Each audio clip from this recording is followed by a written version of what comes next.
नमस्कार. आर न्यूजच्या मंगळवार दिनांक 13 ऑगस्टच्या बातमीपत्रात आपलं मनपूर्वक स्वागत. या बातमीपत्राचे प्रायोजक आहेत महालक्ष्मी TMT बार्स.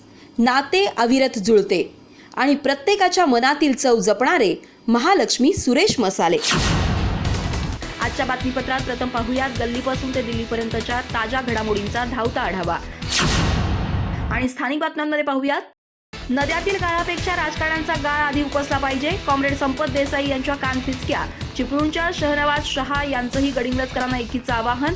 प्रांत कार्यालयावर काढण्यात आलेल्या मोर्चात ठरल्या काही उपाययोजना. चंदगड विधानसभा ही उद्धव बाळासाहेब ठाकरे गटाचीच. उबाठा शिवसेना तालुका प्रमुख लक्ष्मण मनवाडकर यांचं प्रतिपादन. कोवाडमध्ये भगवा सप्ताह आणि सभासद नोंदणी कार्यक्रम उत्साहात. हक्काच्या समन्यायी पाणी वाटप संघर्षासाठी तयार रहा. डॉक्टर भारत पाटणकर यांचं आजरा तालुक्यात मल्लिग्रे इथं प्रतिपादन. मेळाव्यात निर्णय झाला डिसेंबरमध्ये पाणी परिषद घेण्याचा. हलकर्णी भाग हायस्कूलमध्ये अहिल्याबाई होळकर पुण्यदिन आणि डॉक्टर SR रंगनाथन जयंती साजरी. एक पेड मां के नाम उपक्रम आणि घेण्यात आल्या पोस्टर स्पर्धा. पृथ्वीराज पाटील यांची राष्ट्रवादी युवक काँग्रेस गडिंग्लज तालुका अध्यक्षपदी निवड. कोल्हापूर येथील कार्यक्रमात राज्याचे उपमुख्यमंत्री अजितदादा पवार यांच्या हस्ते देण्यात आलं निवडीचं पत्र.